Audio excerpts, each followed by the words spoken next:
안녕하세요. 허승용 회계사입니다. 요즘 사업자분들이 컨설팅 업체나 세무법인에서 세금 환급을 받아주겠다고 연락을 받으시는 경우가 많은데 이미 납부한 세금을 돌려받는 게 가능한지 문의를 주시는 경우가 많습니다. 실제로 우리 세법에는 납세자의 착오 등으로 인해 과다 납부된 세금에 대해 환급 신청을 할 수 있는 제도가 있습니다. 바로 경정청구 제도인데요. 경정청구 제도란 당초에 납부한 세금이 착오 등으로 인해 과다하게 납부된 경우 신고기한으로부터 5년 이내에 과다 납부된 세금을 환급 청구할 수 있는 제도를 말하는데요. 세법에 대한 전문 지식이 없는 일반 납세자가 직접 세금 신고를 하거나 심지어 세무 대리인을 통해 세금 신고를 하는 경우에도 세금을 과다하게 납부하는 경우가 생각보다 많이 발생하게 되는데요. 그렇다면 왜 이런 상황이 발생하게 되는 걸까요? 첫 번째는 세법의 복잡성 때문입니다. 특히 법인세나 소득세에 대한 세액 감면이나 세액 공제를 규정하고 있는 조세특례제한법이 많이 복잡하고 자주 개정되다 보니 매년 신경 쓰고 업데이트를 하지 않으면 실제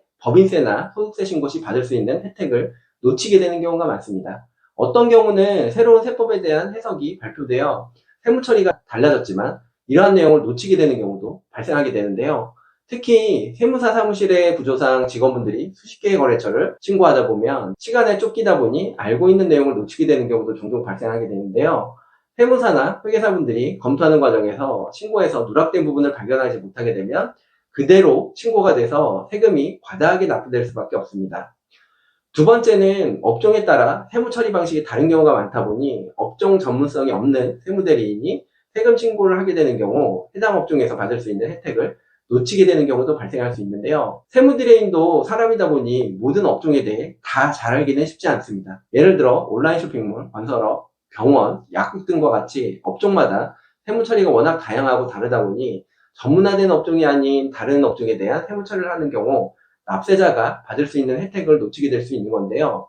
예를 들어 건설업을 주로 하시는 세무사가 온라인 쇼핑몰에 대한 세무 처리까지 깊이 있게 알기는 어려울 수 있는 것처럼 말이죠. 예를 들어 이렇게 다양한 이유로 과다 납부된 세금이 발생하게 되면 경정 청구를 통해 세금을 돌려받을 수 있는데요. 그렇다면 주로 세금 환급이 많이 발생한 항목들에는 어떤 것들이 있을까요?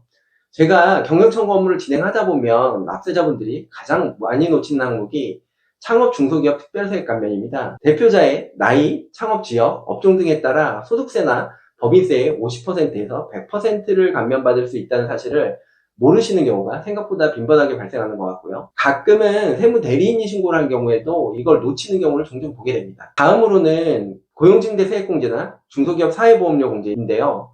전년 대비 상시근로자 수가 증가한 경우 증가한 상시근로자에 대해 일정 금액을 소득세나 법인세에서 공제받을 수 있는 제도인데요. 이 부분은 상시근로자 수 계산 등이 워낙 복잡하다 보니 실수로 계산을 잘못하거나 가끔은 아예 신청 자체를 놓치는 경우도 발생하게 됩니다. 마지막 세 번째로는 중소기업 특별세액 감면입니다. 중소기업의 경우 업종, 매출 규모, 사업장 소재지에 따라 소득세나 법인세의 5%에서 최대 30%까지 감면을 받을 수 있는데요. 중소기업이라면 많은 업종이 이 감면 혜택을 받을 수 있는데 막상 신고 때 신청을 하지 않는 경우가 생각보다 많다는 점도 참고해 주시면 좋을 것 같습니다. 그렇다면 보통 과다 납부된 세금이 있다는 건 어떻게 알게 될까요? 사실 세금 신고를 한 세무 대리인은 자신이 세금을 과다하게 납부했는지 인지하는 것이 어렵습니다. 예외적인 경우를 제외하면 자기 자신이 한 실수는 자기 눈에 잘 보이지 않기 때문인데요. 보통 다른 사람을 통해 발견되는 경우가 많습니다. 세금이 과다 납부된 사실을 알게 되는 첫 번째 케이스는 세무 대리인을 변경하게 될 때인데요. 세무 대리인을 변경하게 되면 세무 대리인이 기존에 신고된 내용을 살펴보다가 세금이 과다하게 납부된 것을 발견하는 경우가 많습니다. 저 같은 경우도 새로운 거래처를 수임하게 되면 습관적으로 세금을 돌려받을 수 있는 항목이 없는지 살펴보게 되는데요. 실제로 부가가치세 영세율이 적용 가능한 업체였는데 계속 10%의 부가가치세를 신고 납부하여 2년 반에 걸쳐서 부가가치세 3억 원을 과다 납부한 사례가 있었습니다. 제가 경영 청구를 진행해서 과다 납부된 3억 원의 부가가치세를 환급받게 되었는데요. 세무 대리인을 변경하는 과정에서 우연히 과다 납부된 세금을 알게 된 사례입니다. 두 번째는 경영 청구를 전문으로 하는 컨설팅 업체나 세무 법인을 통해 과다 납부된 세금이 있다는 걸 알게 되는 사례입니다. 경영 청구를 전문으로 하는 컨설팅 업체나 세무 법인의 경우 경영 청구 가능성이 있는 업체를 적극적으로 컨택해서 세금 환급 업무를 제안하고 환급 금액의 일정 비율로 수수료를 청구하는 경우가 일반적인데요. 생각보다 높은 수수료를 요구하는 경우도 많은 것 같습니다. 경영청구 업무를 주로 하다 보니 전문성이 있긴 하지만 공격적으로 영업을 하다 보니 세금 환급 후 다시 추징이 될 수 있는 사후관리 부분에 대한 설명을 충분히 하지 않아 사후적으로 세금이 추징되어 문제가 생기는 경우도 종종 발생하는 것 같은데요. 과다 납부된 세금이 발견되면 당연히 경정청구를 통해 과다 납부된 세금을 돌려받는 것이 필요한데요. 경정청구는 당연한 납세자의 권리인데도 불구하고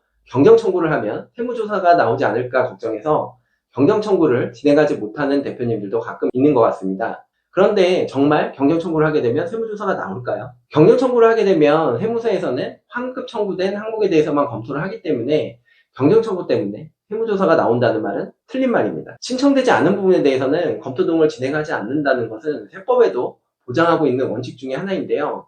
저 같은 경우도 20년 정도 세무 관련 업무를 해오면서 경정청구를 많이 해왔지만 경정청구로 인해 세무조사가 나온 적은 한 번도 없었습니다. 환급 금액이 큰 경우에도 마찬가지고요. 앞서 말씀드렸던 3억 원 정도 부가치세 환급을 받아들인 적이 있었는데 자료를 세무서에 제출했더니 세무서 담당자분도 규정상 명확한 것 같다고 말씀하시면서 보통 환급 기간이 2개월 정도 되는데 한 달 만에 환급이 된 사례도 있었습니다. 경정 청구를 검토하는 세무서에서도 세금 환급에 대한 세법 규정과 관련 증거만 명확하다면 세금 환급에 대해 문제 제기를 하지 않는다고 보시면 되고요. 특히 환급과 무관한 항목에 대해 검토를 하거나 트집을 잡는 경우는 걱정하지 않으셔도 될 것 같습니다. 오히려 세무 전문가가 경정 청구를 진행하면서 눈에 띄는 회사의 이슈 사항이나 세무 리스크에 대해 파악하게 되면서 세금 환급 말고도 회사에 도움이 되는 경우가 많기 때문에 회사의 세무 처리에 대한 건강검진을 받는 효과가 있다고 보셔도 될 것 같습니다. 따라서 경정청구 항목이 있으시다면 고민하지 마시고 경정청구를 진행해 보실 것을 권해드리고요.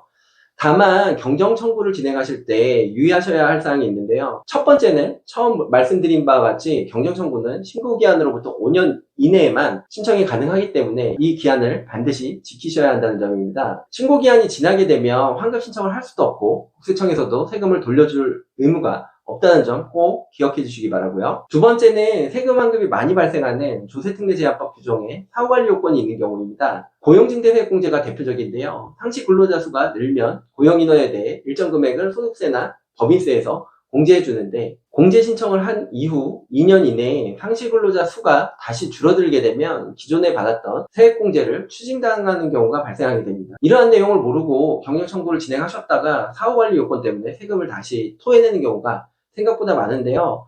따라서 경영청구를 진행하시는 경우 혹시 관련된 사후관리 규정이 없는지 반드시 체크하신 후 진행해 주시기 바랍니다. 세 번째는 세금 환급으로 인해 또 다른 세금이 발생할 수 있다는 점입니다. 대표적인 게 부가치세 관련된 경정청구를 진행하는 경우인데요. 개인사업자인데 부가세, 신용카드 발행세 공제를 받지 않는 것이 확인돼서 경정청구를 통해 환급을 받는 경우 부가치세 환급 금액은 개인소득세 신고 시 이익으로 잡히게 되고 이에 대한 소득세가 부과됩니다. 부가치세는 환급받지만 납부해야 되는 소득세를 고려하면 실제 환급 효과는 줄어들게 되는데요. 아까 말씀드린 부가치세, 영세율 경정청구 환급 사례의 경우도 부가치세 3억 원을 환급받았지만 환급받은 금액이 법인의 이익으로 잡히게 되어 환급금에 대해 법인세를 납부하게 되었는데요.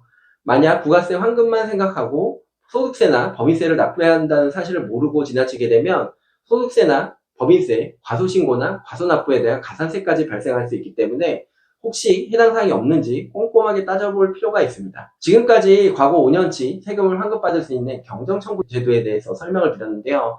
혹시 과거에 신고된 세금이 너무 많은 건 아닌지 의구심이 드는 분들이 있으시다면 세무 전문가를 통해 점검을 받아보시는 것도 좋을 거라 생각되고요. 앞서 말씀드린 것처럼 세금 환급뿐만 아니라 사업의 세금 관련 건강검진을 받아보실 수 있는 좋은 기회가 될 수 있다는 점도 경정청구 진행 여부를 결정하는 데 있어 참고해 주시면 좋을 것 같습니다. 이상 허승용 회계사였습니다. 감사합니다.